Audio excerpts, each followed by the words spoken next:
What's up, everybody? This is the Jedi. This is not the next video that I told you I was going to release for you.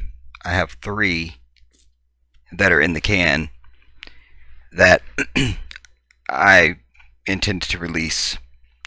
But I wanted to put this, skip the line and go with this one because it speaks to something a little more urgent, something I want to say right now. Every time there's a school shooting, and it seemed like there was one every day when Obama was in office, but every time there's one of these school shootings,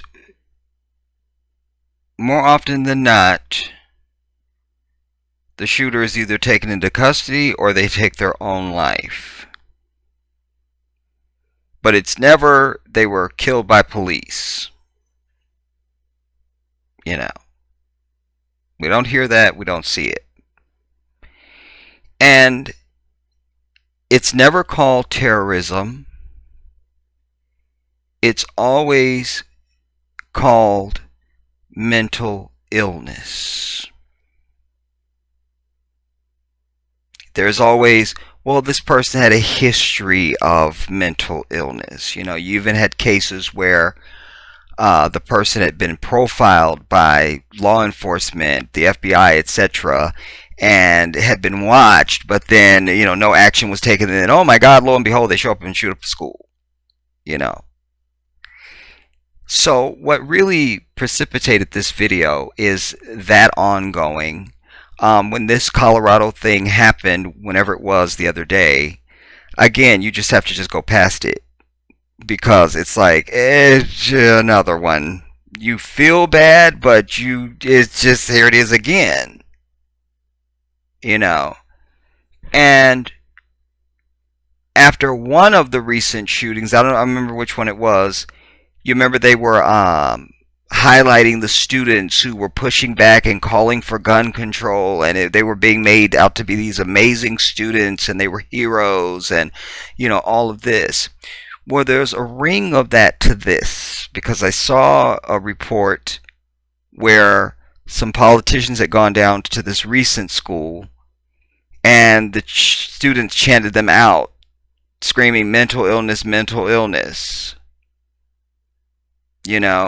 And then, of course, you see everybody on TV saying, when are they going to do something about this? And, we need change, and we need.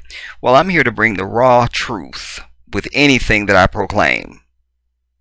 Doesn't matter what the topic is or what's going on. And the bottom line is, as with everything in this country, if the shooters were not white, they would have already changed the rules overnight. But their hands are so tied when it's a white shooter, and we just don't know what to do, and we just can't. And quite frankly, no parent, certainly no African parent, should ever feel safe sending their children to school with white kids, because a case can be made in front of a court of law that these are the people from their ilk that we know fit the profile of school shooters, and we don't know which one of them it could be at any moment. Therefore, my child must go to a school that is populated only by people of color, period. And it's a valid argument, and we don't care who doesn't like it. I don't care who doesn't like it. Because what I don't like worse than that is any of you that can't stand to hear the truth. Go away and die off. These are the facts. Black people don't shoot up schools or anything else, quite frankly. Don't give me black on black crime, and don't even fix your face to say the word Chicago. I don't want to hear it. There's no equivalent. This is something different. This is just random white people going and shooting up people. That's what it is. That's what it is. We have to call it what it is. And why there are no solutions is because the shooters are white. You think for 5 minutes if the student shooting up anything was named Rahman Fakad Ibrahim, that this would not be a different story? Don't play footsies with me. Don't. Because it's this denial as culture is why this is happening. This is why. You know, you'll recall now that there was a big brouhaha when Obama was running for president the first time. He mentioned one of his campaign talks in answering to a question somebody asked him. Said, you know, when time, I'm paraphrasing his words now. You know, when in tough times, you know, people tend to cling to their guns and religion and this and the third. Well, this was speaking of white people. And they knew it, and that's why they were the only ones whose hair was on fire. You know, as a culture, for all people that are not white, I say we all have to be over these fake, timid feelings of white people, because it's them that's destroying the entire society. Every bit of it. From fake food and GMOs and cancer to school shootings to not voting for the right people. You can't get leadership that works for the people. I mean, you could keep going. Their footprint is poisonous to any society where they exist. This is the evidence. I live on Earth. I pay attention to what's going on, and these are my findings. Period. I always tell you, the truth is strong enough to speak for itself. You don't need to embellish. You don't need to make anything up. You don't have to pull anything out of your butt. All you need to do is proclaim the truth. That's it. It's all there. But it's also these people who perpetrate this culture of denying the truth. Denying what is. Denying. That doesn't make it any different. Doesn't make it, you got a black eye. You go, I'll just put on sunglasses, I'll pretend it didn't happen. Well, you still have a black eye. You do. You do. You do. It's there. You see, you still have a black eye. And no amount of denying or covering up is going to change the fact. But it will drive the rest of us crazy, trying to always cater to the unfounded and insignificant feelings of these people who are the perpetrators on most of all humanity. Now, this is what I wanted to contrast. Now, this was at some STEM school in Colorado. STEM students want change after the Colorado school shooting, but first they want to mourn. Okay, that's fine. But I don't need to drag you through the details of this so much in order to make my main point. Who's this? STEM students, Adam Parole, 18, Lucy somebody, and Maximus somebody. Why are they being highlighted? Who are they? Who cares? Alright, it's not important. Alright. But here's what, and of course everybody has to come out, and it's all this, and we're all supposed to mourn. After a while, it's just, you can't mourn anymore. You know? And that's what essentially this video is about. Because I'm here to say, we're done wringing our hands. We can be. We can be done wringing our hands, shaking our head, wondering why, pleading for change, and all of this. Now, don't get me wrong. I'm someone who believes that particularly African people need to be armed to the teeth. You understand? If anybody should be paying attention to the Second Amendment, it's us. Because we are the most under attack. Period. And ironically, if you add up all their school shootings that they've ever had, that number still will pale against the number of African people murdered by police each year. You see, nobody has the claim on suffrage like we do. You understand? We have the claim on that. We have that, sadly. But it's the truth. We have the claim. We have the claim. But they wring their hands, and then glaringly, the NRA never gets involved. Never gets involved. Now, as I was going to say a moment ago, I'm all for the Second Amendment because essentially it's more important to African people than it is to anybody else. You understand?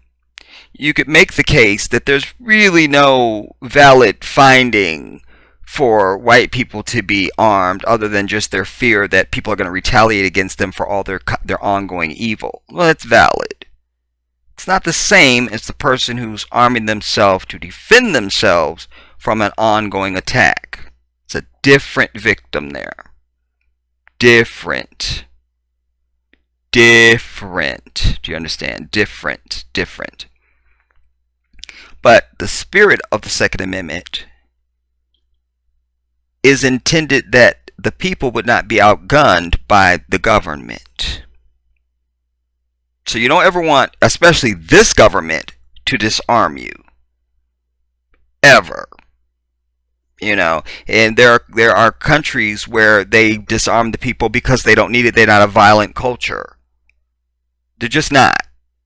You know, America is the most violent place on earth that you could live. Violent. Because of its inhabitants.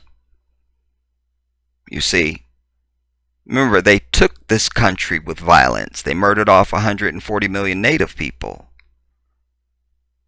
That's what it's founded on. Don't give me founding fathers and Bill of Rights and constitutions. It's founded on murder and genocide of people of color by white people. Those are the facts.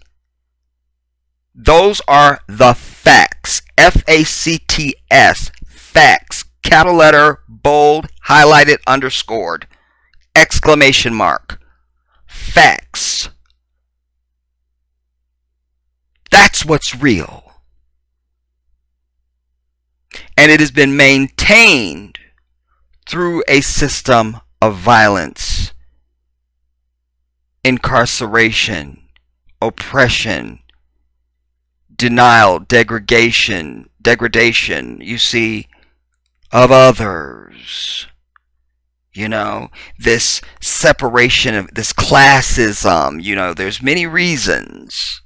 You know, most crimes are financial. People don't just do crime for a rush. Well, there's a case to be made for that. But people don't do it for a rush. Most crimes are financial because people need what? A coin. A coin. You know, even when you see somebody do a carjacking and oh my God, there's a police chase. Well, they probably stole the car because they don't have one. You know, it's not for sport.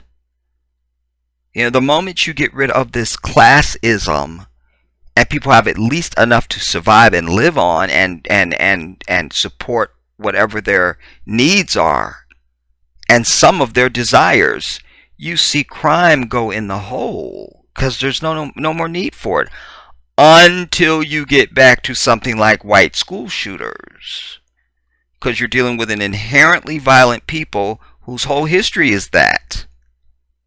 You have police shootings because most of the police in this nation are white. You think it's some fluke or some pull of the slot machine that most shootings involving African people, we've been shot by somebody white? You think that's a mistake or a coincidence? No. No. You think police have as much power as they have over their various municipalities and local governments? You think they would have that if they were black? No. This is why you have black fraternal order of police and white police unions. Why aren't they the same? Why isn't it one? Because you have micro evil going on. You see? These are the facts. I don't need to make anything up, and you cannot dispute it. Period. So this is what we're dealing with. But alas, here's my crescendo. And I mentioned this in previous work at different times. Open carry was legal until armed Black Panthers protested. You see, because one of the biggest fears of the enemy of our people is when they don't see us in their commercials hugged up with some white heifer, when we're not saying we're all the same, when we're not talking this diversity nonsense and all of that, but when we're expressing ourselves according to what's really going on. And I cited for you in previous work that they were in California. Well, California used to be an open carry state. Used to be. But when the Black Panther marched on the Capitol with their guns in hand, not intending any violence, but just to show that, hey, we have guns and we will defend ourselves, the law was changed nearly overnight. Do you understand? Lending credence to the truth I've already proclaimed is that if these school shooters were black, they would have moved to change the rules. There wouldn't have been as many, or any at all, quite frankly. They would have done everything. The NRA would have come out. I mean, it would have been a totally different thing, like it always is. One rule for them, another rule for us. Powder cocaine for them, slap on the wrist. Crack cocaine for a brother or sister, 10 years or life in prison. Mandatory. You see, we cannot continue to live in a society and buy into this vomit that's always on their terms. We have to deal with reality. Reality. And stop being seduced and lulled to sleep with these fictional characterizations of the society as a whole when we see what really is going on. So don't give me this. And wait. We're going to get this article, but just a second. The NRA supported gun control when the Black Panthers had the weapons. Stop the video when I lie. Huh? You see?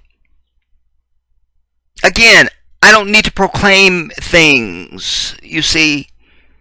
It's there for the proving. Yeah, but one of the biggest gripes now, we never hear anything from the NRA, and the NRA is not coming out and condemning these weapons, and they're just not, and they're not. But they were Johnny on the spot when our black ass said, nah. You see? As long as you sing that Dr. King vomit, they're cool. Because that entails you continue to be a willing victim.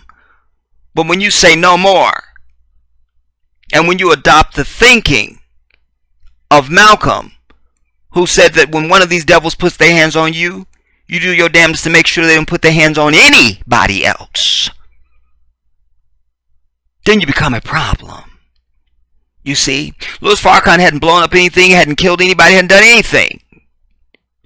But he's banned from Facebook because he's controversial, which the word controversial just translates to he does not love massa and dares to speak the truth about their white ass. Period. And they can infiltrate him. You see, and he's not singing that kumbaya, we're all the same and let's get along nonsense. He deals in reality. saying this is some bullshit and we're going to call it that. But they were Johnny on the spot. But they're helpless now. They just can't do anything. They can't find solutions, everybody. Huh? Until Kiwan or, I don't know. I can't think of Dante or Jerome is suddenly the profile of the school shooter. Then, and only then, will you see overnight change. And I would say this to grieving white folks under the sound of my voice who maybe weren't aware of this truth. You should understand from my proclamations and the content of this video that your ass has been hoodwinked. You understand? Because if you really gave a damn, you would come up with some kind of movement or a group or a bunch of y'all would get together with the politicians they hold up and call them on the very merits of this piece to say, how is it that you can change the rules so quickly when black folks even look like they could be a threat? But when white folks are actually a threat, you simply can't find the will or the political power to move on anything. This is a racial issue, damn it. Do you understand? It's a racial issue. Is a racial issue. It's a racial issue. Because just think about it.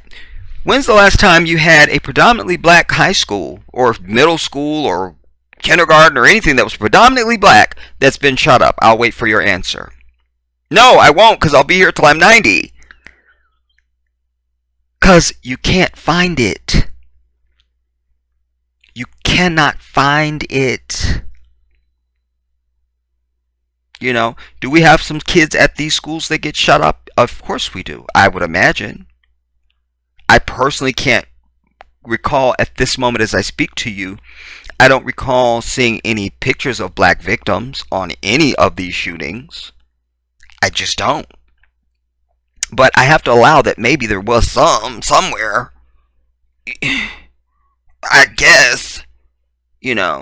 But the scope of what I'm trying to communicate is that this is a white issue. Dylan Roof shoots up a church, gets to go to Burger King first. Because he was white. He was white. The President of the United States showed up down there and a whole bunch of other people. No movement on gun laws at all. I just personally think you need to have at least the equivalent of what the government would be able to come at you with. And their first line of their first row of protection is the police. So if the police have automatic weapons, damn it, so should the people. It needs to be fair across the board. If we're going to ban automatic weapons, then it needs to be banned across the board. And whatever they're going to have, that's what the citizens should be able to have. You feel me? And do away, and so they can have their SWAT and all that for special stuff. We'll allow that, but you can draw up laws and regulations that those weapons can only be used in that type of a situation type thing. There's ways to do this. And oh, by the way, this piece that I told you that I have been watching on BET called Finding Justice, I think it is, and I relate to you that one of the episodes was about the random searches that go on in the schools, the predominantly black schools in Los Angeles. And it's such a firestorm that the kids they've protested in the streets, they're storming city council meetings, they're doing it all. But at the core of their fury is that they have police in their schools and they're just randomly searching them and patting them down, and treating them like animals. Basically, we know how they do. We know. Like I said, I brought you the one possibly could be good cop in my last video. All right, just the one. You see. But that's at the core of their objection. But we don't hear this in the non-black schools. In fact, one of the girls in that piece, she went to, I think that's the girl that I was telling you about, her name is Shay. She actually goes to another school, in another part of Los Angeles or California, where it is, and she has this dude go in, and these students are already in like a classroom. He goes in before her. He goes, everybody, hands where I can see them. You step up, and he starts just randomly frisking. They don't know what's going on, and he goes through the whole thing. And they all have they're all white, and they have these perplexed looks on their face. And then she comes in, introduces herself, and says, what you guys just went through, that's what we go through every day in my school. And she began to tell them about, I would like for you guys to join our protest and our effort to, get the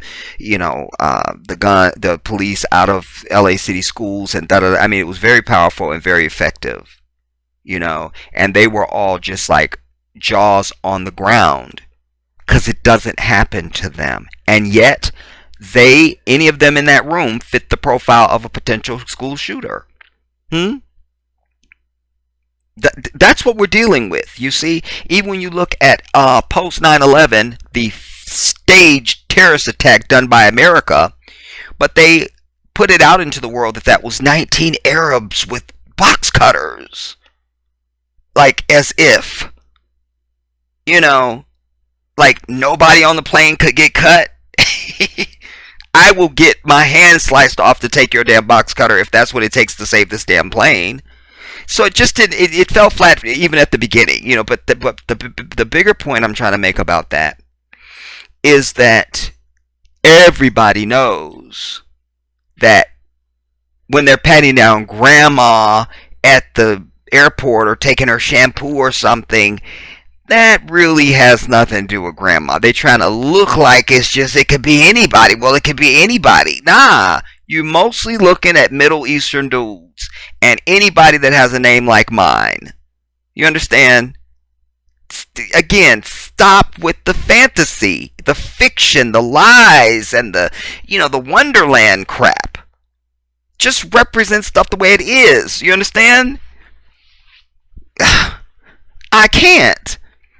You look at their FBI. You say, what's the profile of a child molester, or what's the profile of a postal shooter or a school shooter or something? And they've profiled. That's what they do. And they say the profile of this is typically a this, and with school shooters is typically a white freaking teenager, male. You understand? So certainly, when it comes to terrorism and all that stuff, this made up nonsense, they know they're looking for Middle Eastern men predominantly. So why is grandma being frisked in her wheelchair at the airport? I ask you this now. It's a waste of everybody's time. A waste. A waste. A waste. Then they gave you the underwear bomber, at which they literally, when you look at the backstory on that case, clearly that had CIA hands on it, because he was random. He was somebody who had just been given clearance to get through different things. There was no passports, and it was a lot of things that were just like, how did this dude even end up on an airplane? Because he didn't. He was placed there so that they could get their X-ray scanners installed in the damn airports. You see, Chertoff and all of them. You see, who was the head of the company that makes the X-ray machine. Well, the public wasn't on board. Quick, give them an underwear bombing and they'll go for it. And they did. If you go to the airport and you step in that damn X-ray, you are a damn fool. I said it. So you can feel safe. That means you've bought into the rest of the lie. Nobody's attacking this country, sadly. Nobody is attacking this country. Nobody. You see? And as Don Lemon said, and as what we see to be the truth, the biggest threat to your public safety is white men. Period. They didn't like it when Don Lemon said it, but they couldn't fight with it too much because he is a news dude, and so why would he just pull it out of his butt? And they know it's the truth. You know. We don't burn down churches and mosques. Black people don't do that. You understand? We don't school shoot. We're not marching with torches and swastikas in Charlottesville, and you could keep going. You know, this is the terrorist. This is the terrorist. This is the terrorist. You see, this is the terrorist. And I just think it would be a lot more would get done, and it would be better for the general populace if they would just say this. But they want you to think everybody else is a problem. It's always point the finger at somebody else. Look how bad Saddam is. Look how he treats his people when all this is dictatorship right here, while giving you the illusion of freedom and rights and all of it. You don't have no rights. You see? And as I've told you, nobody gives me a right. Nobody. My rights are not written down. You understand? My rights are decreed by the divine when he breathed life into my embryo and said be. I had every right I'm ever gonna need. You see? And with my free will that the divine has given me, it's my responsibility, my duty, and indeed my privilege to defend every right that I came to earth with. Period.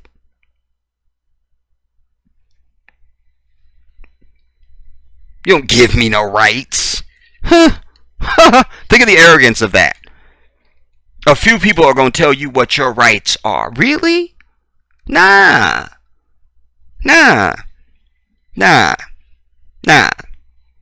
But let us digress for a moment. Now, the open carry was legal until armed Black Panthers protested. This is from 2nd May of 2018. In the picture, you have Assemblyman Willie Brown, a coon, Christian coon, there he is, of San Francisco Center, talks to Black Panther Party member, 3rd of May, 1967. They were protesting a bill before an assembly committee restricting the carrying of loaded weapons in public. Only because black folks got wind of their rights, quotation, Second Amendment, because of what still goes. So this was 1967. This is 2019. The police are still shooting us down in the street as they were then. It has never stopped. Again, this consistent terrorist, you see. And so they were there. That picture could be today, because the circumstances are still the same. The perpetrator, the terrorist, is still the same, and the victim is still the same. So they decided, well, when the police are on patrol, damn it, we're on patrol too. So you might be pulled over by the police, and you see a whole row of Black Panthers standing there with their guns in hand, like, we dare you. You say, you don't get out of line, we won't get out of line. We cool. We cool. So say, but you on patrol, we on patrol. You say, we on patrol with you. So they went their whiny asses to complain, you see, because the only way they ever win anything is through violence and unfairness. Nothing is ever gotten or attained with these people by fair or what's righteous or any of that. It's always by hook or by crook. Such was the case with this.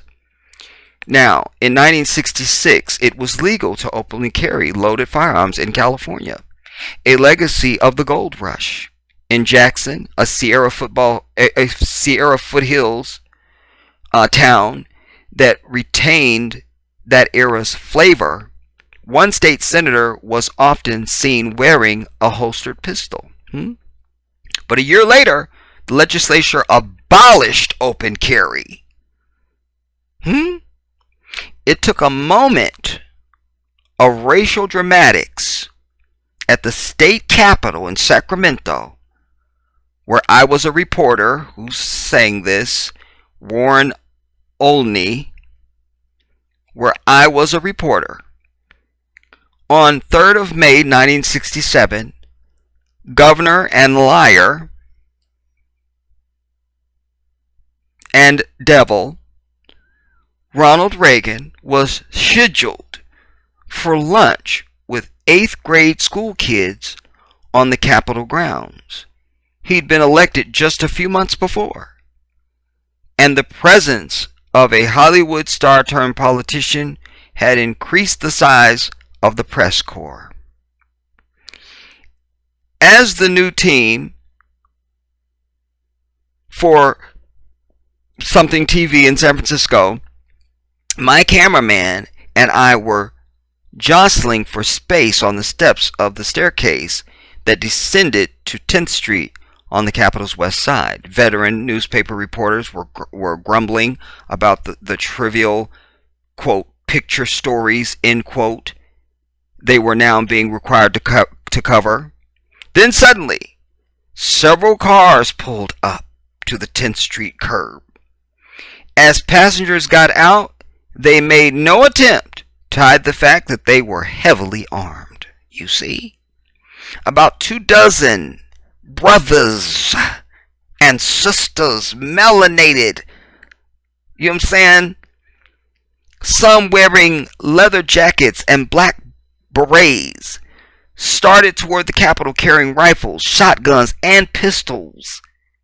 They were not holding the weapons in a threatening manner. Huh?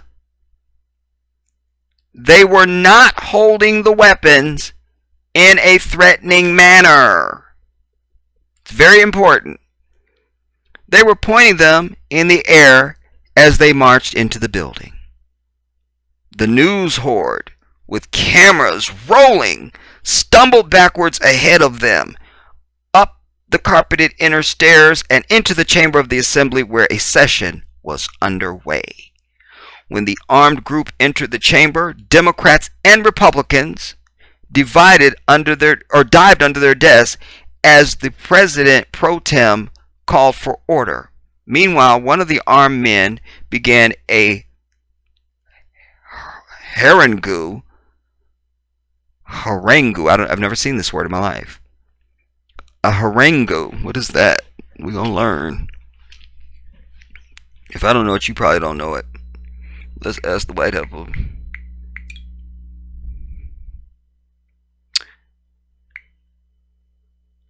Harangue. Harangue. No, that's not what I said. Die off. Wait now.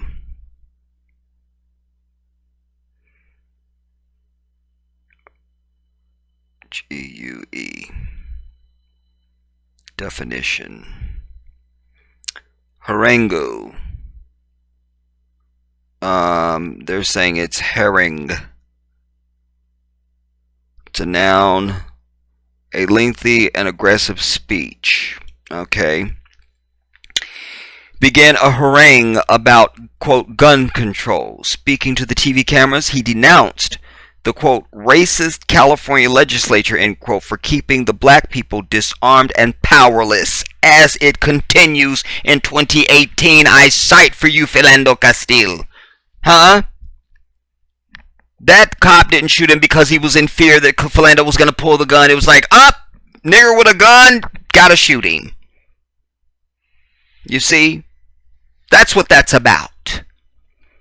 That's what that's about. But they can have guns and wave them and shoot them and everything, and they just get to go to jail. If that even. After about 5 minutes, 3 state Capitol Police devils showed up at the back of the chamber and asked the demonstrators to hand over their guns. In a startling gesture, the little army complied. That's a problem. That's a problem. That's a problem. I didn't know that about this. Alright. The devils then led the way to another part of the building. The news crowd followed along, shouting questions. Who are you? What are you here for? You see? But the armed demonstrators had made their point. They weren't taking anymore. They weren't talking anymore. The Capitol Police determined that the guns were not loaded. Some reporters' accounts said the guns were brought in loaded. Well, those were devils. all right, and later unloaded inside the Capitol. But I don't remember it that way. Even if they had been, that was legal under state law, so long as they weren't pointed at anyone. You see, the demonstrators took their weapons back to the cars on 10th Street and drove away. They were gone, but just for the moment. The Black Panther Party for Self-Defense 1967 Sacramento appearance was reported nationally as a, quote, invasion by white people. Because no black person would have wrote that. You see, again, it's the enemy of humanity stirring up division as an invasion by newspapers and TV. Bob Seale, who read the statement indicting the legislature as racist, would later run for mayor of Oakland. But the Black Panther Party, founded the year before in Oakland, was engaged in perfectly legal, if unorthodox, lobbying its leaders, including Bobby Seale and Huey P. Newton, openly carried loaded guns to protect black people from the racist police. In response to Oakland's Republican Assemblyman Don Lyer, who proposed a measure abolishing open carry in California, he called it the Panther Bill. See? Changing the rules while I'm playing the game. I can't take it much longer. I think I may go insane. And all I want to say is that they don't really care about us.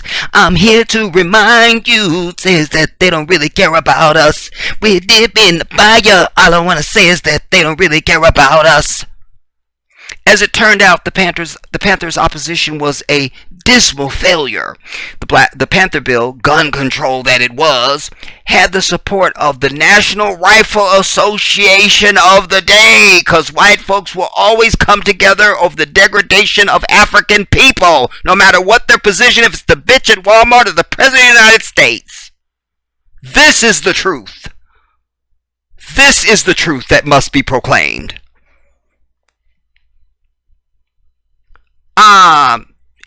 As it was, had the support of National Rifle Association of the day. The 120-member legislature with 6 black coons, 3 women, and all the rest white men, overwhelmingly passed the measure. Reagan signed it into law, saying, "There's no reason why on the streets today a citizen should be carrying loaded weapons," said the white devil Lyer. You see? No, there's no reason why black folk should be allowed, is the language that should be used. You see? Huh? Today the NRA advocates guns in all kinds of public places. But open carry is still illegal in California, you see? Changed it forever. Forever. You see? Because their worst nightmare is a black man that ain't afraid of their ass coming at them saying, "I will defend myself." Worst thing.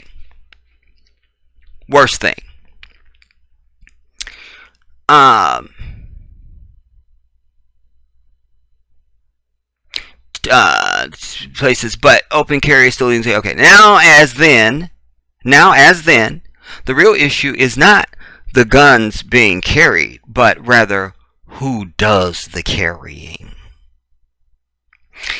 Africans are still denouncing police violence.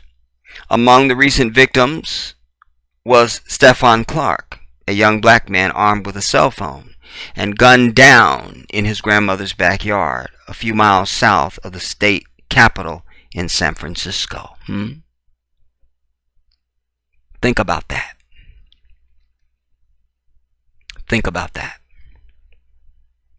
You see? Just as it was, as I see these syringes and so forth, just as it was back in the 1980s and early 1990s, You know, there's the war on drugs. Now white folks are dropping dead every 5 seconds. At least 80 of them have dropped dead since I started this video. And that's just in one state. But it's a medical issue. And we have to get help for them. You see? No Batarams, no tanks. You see? We don't see any of this. Because it's a racial issue. Double damn standard. We have to call it what it is. We have to. We have to. You understand? Truth demands it, everybody. Truth demands it. More from opinion. No, okay, but I read this done in NRA. Yeah, Sacramento. Okay, fine. All right. Now, let's go to this other piece that I showed you. Now, this is updated on 30th August 2018. So both these articles are from 2018. All right. Back in the 1960s, even the NRA supported gun control to disarm the group. Because again, no matter what they got going on, they will always unify against your black ass. With each passing day, the debate for or against gun control rages on within the United States. Nobody's raging except for white people. Nobody else. Nobody else, everybody. Nobody else. You see. And although the National Rifle Association currently leads the charge for the rights of citizens to carry guns of all types with little to no interference from the government, the original gun rights advocates to take that stance were the Black Panthers. Throughout the late 1960s, the militant black nationalist group used their, and I'm going to object to the word militant, you know. Unafraid is a word that could come to mind. You see what I'm saying? Give a damn comes to mind. Don't give me militant. You see? Black nationalist group used their understanding of the finer details of California's gun laws to underscore their political statements about the subjugation of Africans. In 1967, 30 members of the Black Panthers protested on the steps of the California State House, armed with 357 Magnums, 12-gauge shotguns, and 45 caliber pistols, and announced, quote, "The time has come for African people to arm themselves." Allahu Akbar. The display so frightened white politicians and whites in general, including California's Governor Ronald S. Reagan, that it helped to pass the Mulford Act, a state bill prohibiting the open carry of loaded firearms, along with an addendum prohibiting loaded firearms in state capital. You see? Make that a special crime even, since the niggers came directly to us. Add that in an addendum. The 1967 bill took California down the path to having some of the strictest gun laws in America and helped jumpstart a surge of national gun control restrictions.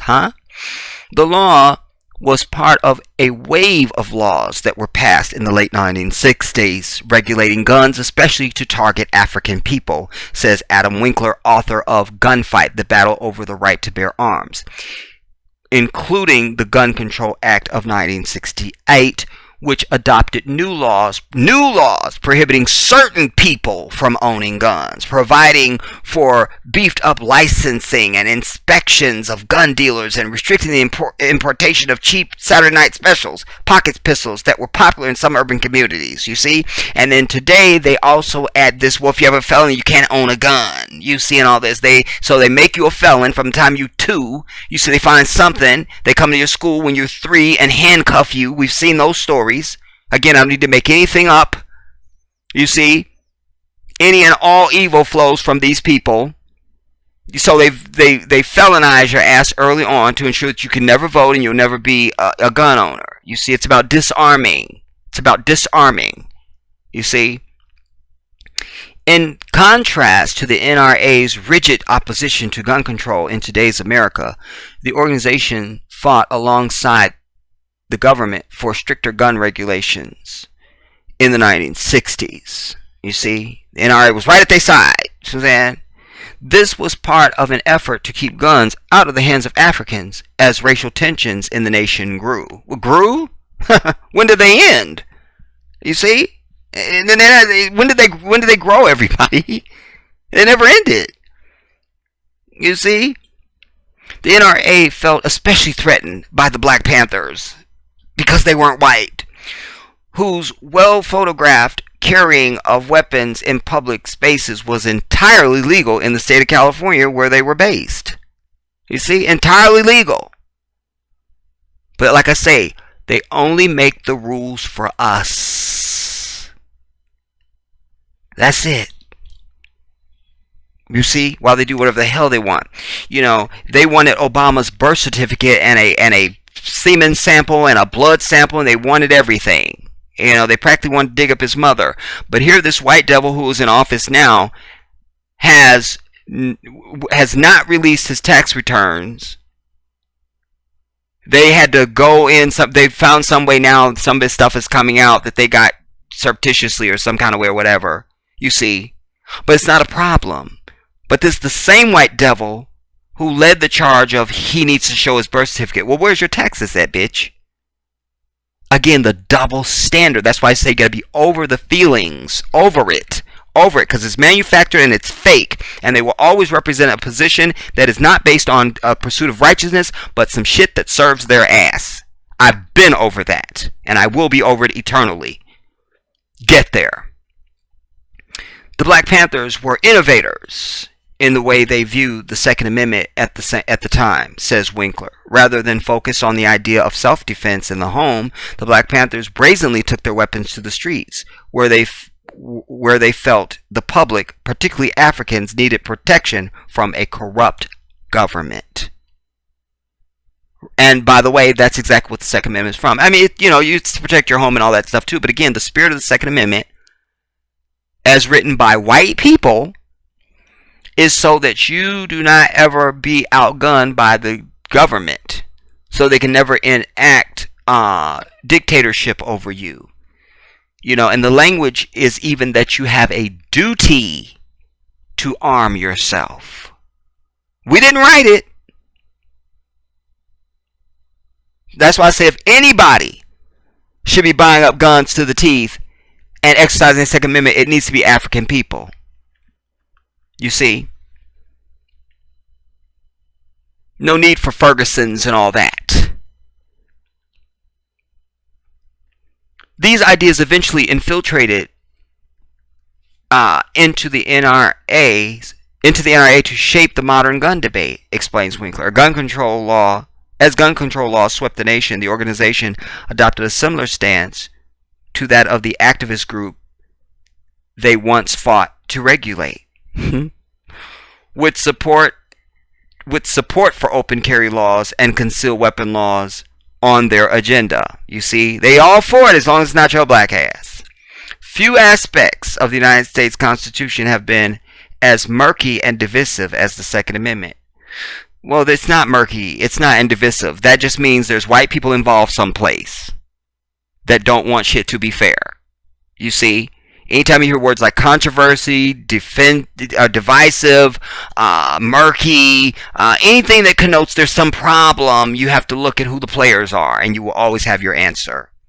The amendment states that, quote, a well-regulated militia being necessary to the security of a free state, the right of the people to keep and bear arms shall not be infringed. And this word shall is very important because you have will, may, and shall in legal language. And they all mean something different. Shall means by no exception. Shall not. You see? Shall not be infringed. That means it's an absolute. And they meant it. Why is my pages not fully loaded? What's going on? I don't know what's going on. I don't know. Let me refresh you guys and then we'll come back down here real quick. And look, and just incidentally, black woman white man in commercial ad. You feel me? Like, I can't. While some view the amendment to mean that American citizens are inalienable, have inalienable rights to guns, focusing on the right to bear arms, others take it to mean that only a well-regulated militia would have the undeniable right, with the emphasis on well-regulated and militia. The Black Panthers would find themselves in the middle ground of both interpretations. Video, the Second Amendment, how did the right to keep and bear arms, okay, only originally called the Black Panthers for self-defense. The radical, again, they're not radical to us. Who thinks the Black Panther radical? What Africans think this? None of us. I speak for all of us across the diaspora. That word only connotes the feelings of white people. That's it. Again, we have to keep it 100. No fantasy, no fiction when you come here. You want that, you go someplace else. You want the raw, unapologetic truth, you listen to me. The Radical African Group was formed in 1966 in Oakland, California by Huey P. Newton and Bobby Seale, based on the ideology of the late Malcolm X.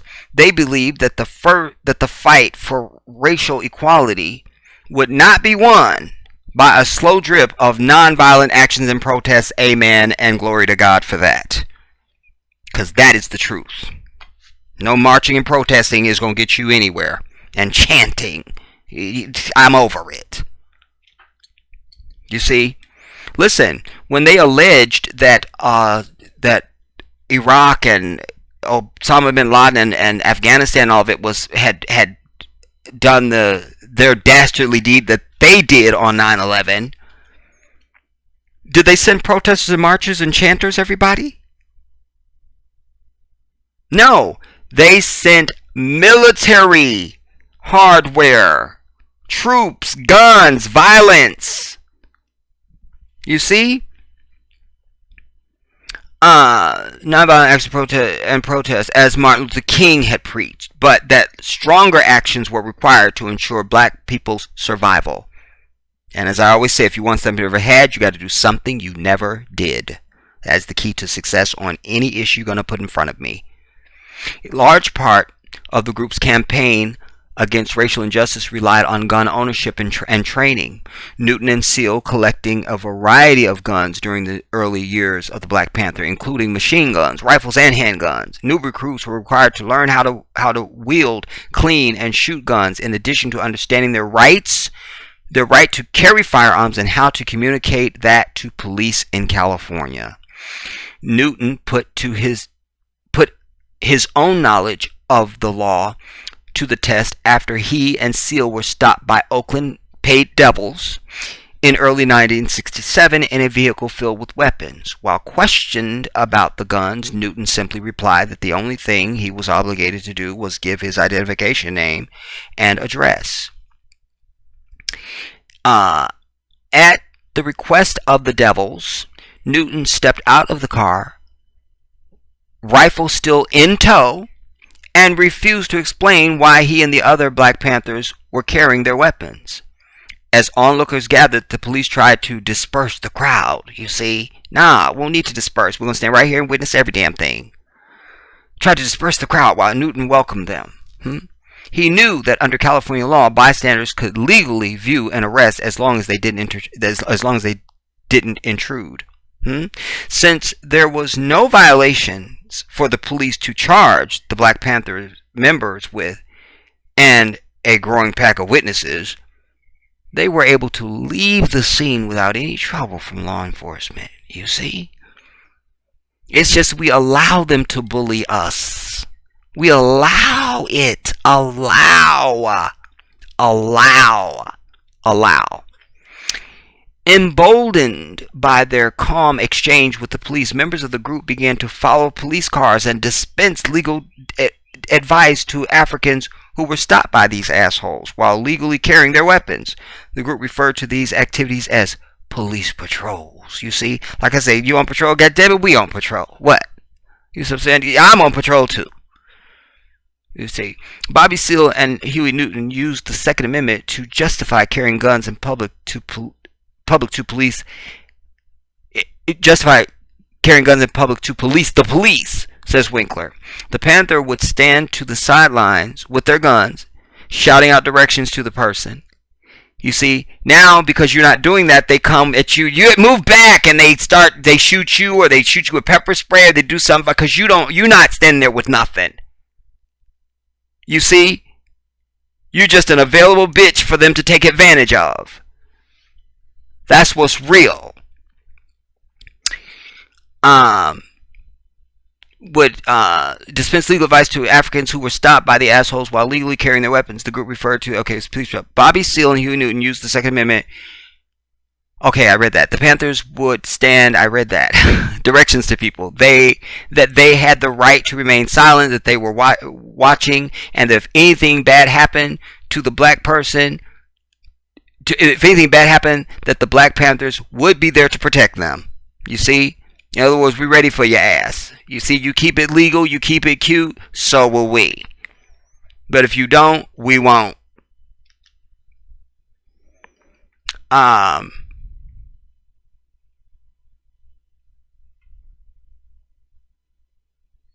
They also organized a march to the Capitol to draw attention to their cause of fighting against a government that sought to infringe on their rights to bear arms. On 2nd May 1967, 30 fully armed Black Panthers occupied the California State Capitol. The demonstration was motivated by Republican Assemblyman Don his bill to repeal the law allowing California to openly carry weapons, because the police had already been there crying like little bitches that black folks was carrying guns, you see. So I'm sure they got to Assemblyman Don Mulford, and you see, and this is why he introduced his bill. No question in my mind. No question. To openly carry weapons. A direct response to the Black Panthers police patrols, as I just said. All right. Before entering the building, Bobby Seale read a written statement on the Capitol steps in front of the liar and satanic devil Ronald Reagan. The American people in general and the black people in particular, Seale declared, must take careful note of the racist California legislature aimed at keeping the black people disarmed and powerless. The group of activists occupying the Capitol with fully loaded weapons, which they weren't, on full display, was an unforgettable sight. However, their demonstration backfired, and the bill passed both the state assembly and the Senate. No, it didn't backfire. They were going to pass that shit anyway. Give me a break. It passed the state assembly and the Senate with the full support of the NRA, because they're all white. In addition to repealing open carry gun laws in California, Mulford's white ass made it illegal to take firearms into the Capitol. On 28 July, it was signed into law by the head white devil, Reagan, who later commented that he saw, quote, no reason why on the street today a citizen should be carrying loaded weapons. Oh, you see no reason. Well, why don't you come live in the hood for a minute and we paint you black? See what I'm saying? See if you still feel that way. But this is the days we should be proud of. You understand? Not all these, you see they don't got a single sign. No signs, no chants, none of that. You see? They got result. The devil had effectively played on white America's fear of Africans during the 1960s. Stripping away the power the Black Panther found in brandishing their guns. While the bill was effective in disarming the Black Panthers, it did not have much effect in reducing criminal violence. Although it may seem contrary to the ideologies of the NRA in the 21st century, this wasn't the first time that the NRA, which was originally founded in 1871 with the intention of training Civil War veterans on marksmanship, had supported gun control legislation. In the 1920s and 30s, the NRA supported restrictions on who could carry guns on the streets in order to decrease hostility towards European immigrants. Give me a break. We have no sympathy for them. European immigrants were nothing but white people. This is a non-thing. Let's move on. Who were known to openly carry at the time within the kind of who cares. And after the assassination of Dr. King and John Kennedy in 1968, the NRA backed the Gun Control Act that passed the same year, which put substantial restrictions on the purchase of guns based on mental illness, drug addiction, and age, among other factors. I'm over it. Ironically, it was the gun control laws that were put into effect against Africans and the Black Panthers that led rural white conservatives across the country to fear any restrictions of their own gun rights. You see, Obama's coming to take your guns. You see, the same devils, the same ones. In less than a decade, the NRA would go from backing gun control regulation to inhibit groups they felt threatened by to refusing to support any gun control legislation at all, as long as the shooters were white. You see? Oh my God, I can't. Anyways, like I say, the purpose of this was to show in real time and right now the contrast, to what's really going on. Like, don't bring me another school shooting. Don't. Because I proclaim to you that it will continue. It has and will continue as long as the shooters are white. It just will, everybody. It just will. And for disillusioned white folks out there who just can't understand why there can't be legislation, we just don't understand, and we just don't understand, here is your answer. Your own white privilege and hate is what is getting in the way. That's what's getting in the way. Fear of black folks. Fear of black folks. But as I say, if the shooters were black, or anything else, quite frankly, but particularly if they was black, they would move heaven and earth the very next day to change the law. As long as the shooters are white, you're never going to see any movement. They will continue to give you these claims of mental illness as if they can't ever just be outright evil.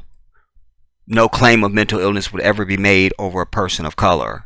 They would just say they was premeditated and they meant to do it, and But somebody white, well, it must be mental illness, Well, both can be true. You see, it can be mental illness, and that can be inherent to a culture of people, not just that individual that's pulling the trigger. You see, the apple don't fall far from the tree, and in most cases, when these are young people, like your Columbine shooters and all that, these people don't have jobs. You understand? They kids, and they're not making no money. It's usually their white parents who had the guns. You see? So, this is the issue. This is the issue. And I also remind my people that when Hurricane Katrina happened, if you go back and review that the whole situation, you saw how they not only start calling us refugees, but the big thing is they went in, they were going door to door taking guns. For what? A national disaster. By the way, created by them. You see, because if you watch the weather report closely, the eye of the storm moved away from them as it approached land. They literally dodged a bullet. They dodged a bullet. They dodged a bullet. And then they blew up the levees because they wanted to gentrify New Orleans. You see? And the people were in the Superdome for so long because they were not white. We know that to be a fact. You understand? And we also know that when they tried to walk over the bridge that led out, they were met by white armed police saying, "Go back or we'll shoot you." You see? So it was racial, as is everything in this damn country. It just is. It just is. And so let us not join the chorus of their overly concern of school shootings now, when they're the problem. They're the perpetrators, and they're the ones who aren't doing anything about it, because they make the laws and they run the NRA. We're not doing the shooting, we're not making the laws, and we don't run the NRA. So all of it is them. Every single bit of it. And it's mostly their children that are dying. So this is a white issue. It is a white issue, and we are not bound in any way to join their chorus. The Jedi has spoken.